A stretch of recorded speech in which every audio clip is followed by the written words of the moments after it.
are the very first team to advance to the division final. Also lines it up for 3. It's good. Never left. What a move. Ganda naman nun. Will drive. Tagle hits the layup. That's huge. That's huge for Tagle. And it kay Jason Rickman. 3 seconds on the shot clock. Jason Rickman. Well, the turnaround shot. And Pangasinan is moving. Will attack and will score. That should be 99. Luka Curva launches the 3. It's good. A new challenger has entered the chat. The first 2 games in Quezon have already been concluded, and we are tied to 1-1. For the first time in the history of the Biñan franchise, they are hosting the South Division Finals here at the Alonte Sports Arena, where we are filled to the brim. Magtuloy-tuloy kaya ang momentum ng Biñan in front of their huge home crowd? Or will the Quezon Huskers bring them the taste of their own medicine? Mga kaliga, for the 3rd time, this is Biñan versus Quezon, only here at the Maharlika Pilipinas Basketball League.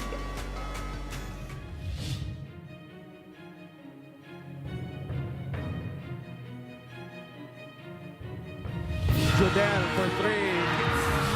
Body, turn around, and the back shot is good. Sandagon! Simon Snapdagon! Lastimosa will fire and hit! Quezon strikes first. Game 2. We are tied in this series. Nagcut si Sandagon, 2 points. Taxi, yes. That's a 3. Good team, Luka Curva. What a pass! Lastimosa lost his balance, but Kenny Luka Curva is there.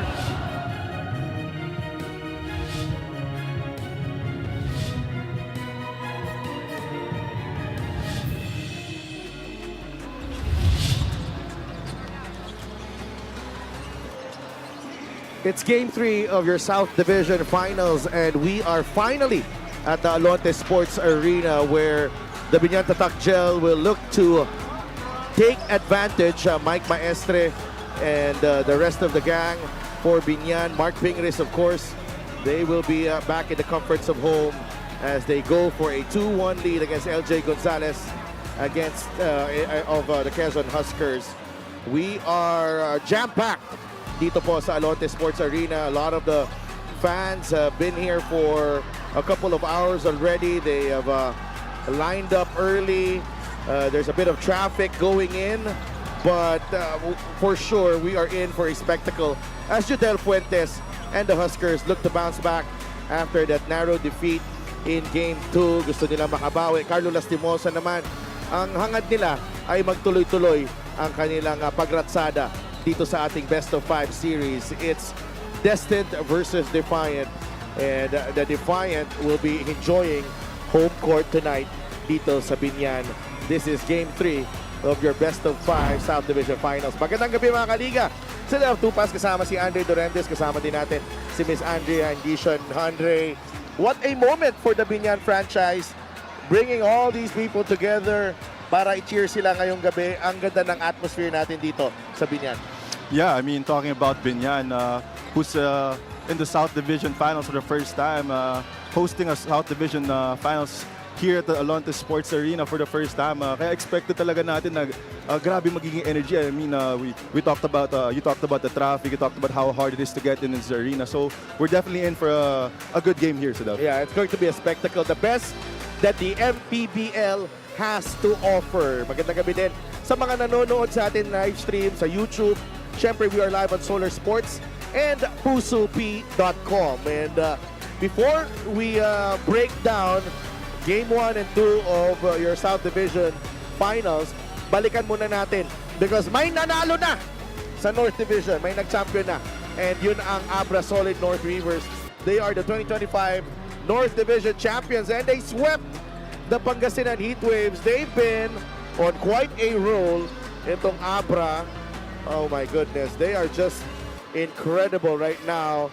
JB Bernos, Coach Yon Garcia, jubilant as they enter the national finals for the first time. Andre, anong nakita mo sa team na to? Well, of course, if we're talking about the favorites who can win the national finals this year, sino pa bang may isip mo hindi yung Abra Weavers who have dominated the regular season, undefeated in the playoffs sa Delph. So definitely the Abra Weavers 3-0 against a very, very formidable team. Talking about the Pangasinan Heatwaves, parang nakakaano lang, 3-0 nila yung Pangasinan, parang ganun lang. So definitely favorites talking about who do you think is gonna win in the national finals? Parang ganun lang nga, no? Ang haba na ng winning streak nila. They've only lost once this season. So grabe ang performance ng Abra. And for sure, they will be heavy favorites in the national finals. Balikan natin ang Game 2 nitong serye na to. Alam mo, ang hirap kung pimikit sa serye to because ang daming nangyayari. Game 2 was once again a close game. Sinasabi natin, no, Quezon can claim that they could have been 2-0 up. Pwede rin sabihin ng Biñan, we could have been 2-0 up with the way things have panned out this series. And it's just about right that we are at 1-1 right now.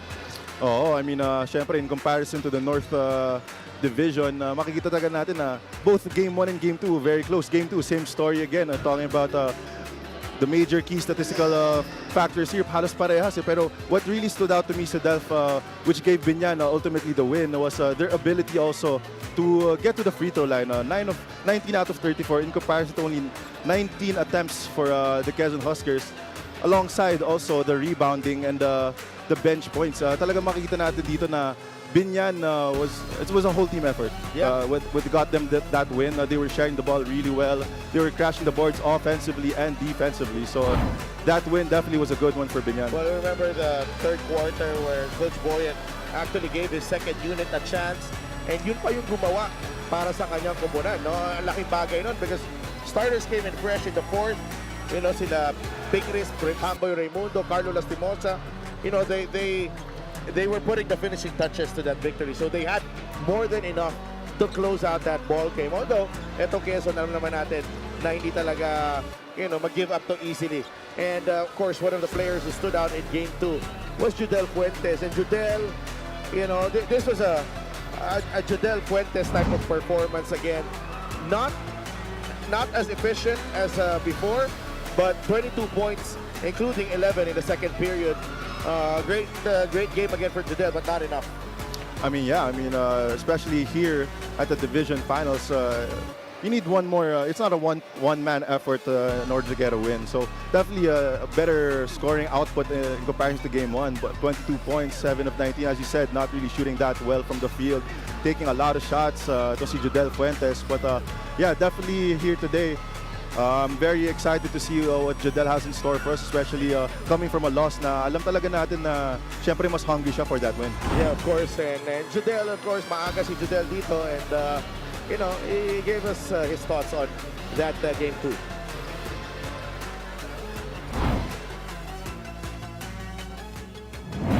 Ayun lang naman about last game, talagang kinapos kami. And yung mga last minute na possession namin is kaya pa namin eh. So yun lang naman, i-adjust namin yun. Lalo na si depensa namin. Kaya na-overcome kami doon sa depensa namin noong last game. Kaya ngayon may pakita namin yung game 3 na andun kami sa game na kaya namin panalo yung game. Well, Judel Fuentes emphasizing the importance of defense. Actually, they held Biñan to 55 in Game 1. And Game 2, medyo mas malaki ang output nitong Biñan. Sa kabilang panig naman, Carlo Lastimosa had a big bounce-back game para sa Biñan. And he, hiking his total from 6 points to 21 points in Game 2. And doing it at a very efficient rate as well, Andre. Also, one thing to mention was the minutes he played in both of those games sa Delph. Talking about Game 1 wherein talaga nakita ni Coach Boyd na he wasn't really playing that well, especially on the offensive end. He only played 10 minutes that game. Itong Game 2 naman nakita mo yung pagbabago. And that's also a good characteristic you can see from Carlos Simosa, his ability to bounce back after an adversity. 21 points in 20 minutes. Also, a lot of clutch shots for Carlos Simosa. 8 out of 17, almost 50% from the field. So definitely what a bounce back game for Carlos Lastimosa. Well, his demeanor, his body language, and the rest followed suit. Nagbumalik din si Pamboy Raimundo in Game 2. Ang laking bagay yun for Carlo Lastimosa. And Carlo made himself available for us before Game 3.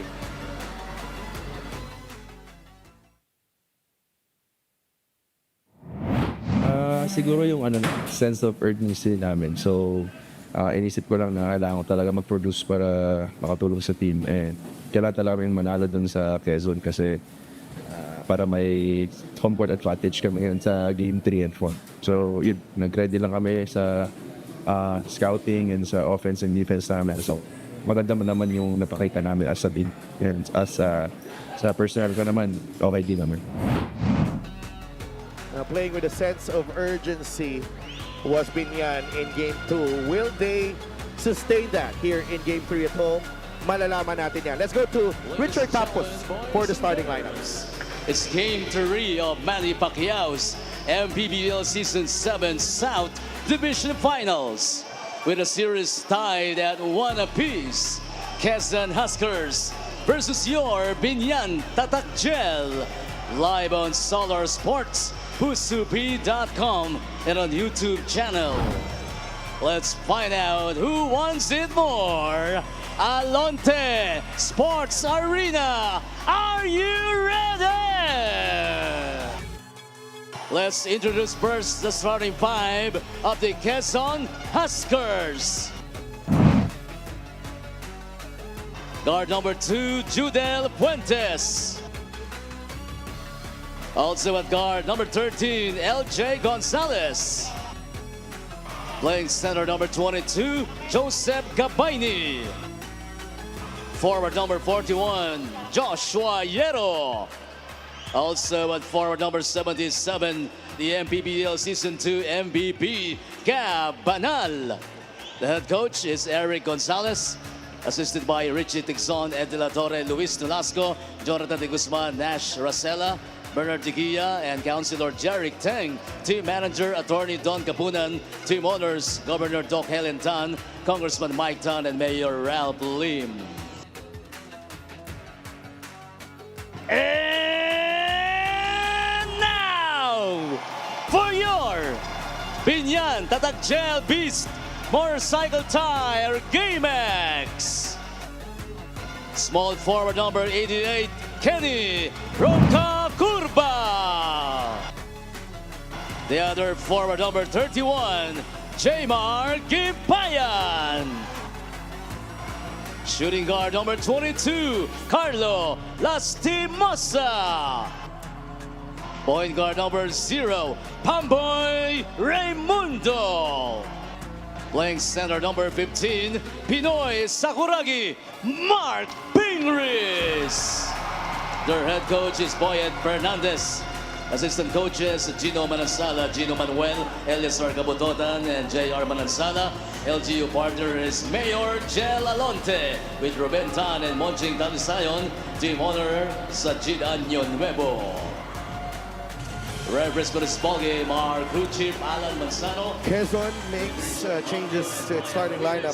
Judel Fuentes, LJ Gonzalez, Gab Banal, and si Joseph Gabayni and Joshua Yero joining them in the starting lineup in place of Simon Sandagon and Vince Magbo. Sa kabila naman, Biñan, keeping Pamboy Raimundo, Carlo Lastimosa, Mark Pingris, Waray Himpayan, and Kenny Roger Roca Curva. Our officiating crew, Alan Manzano, Richard Carpio, Brian Ramirez, and substitute referee is Maynard Centeno. Ball is up and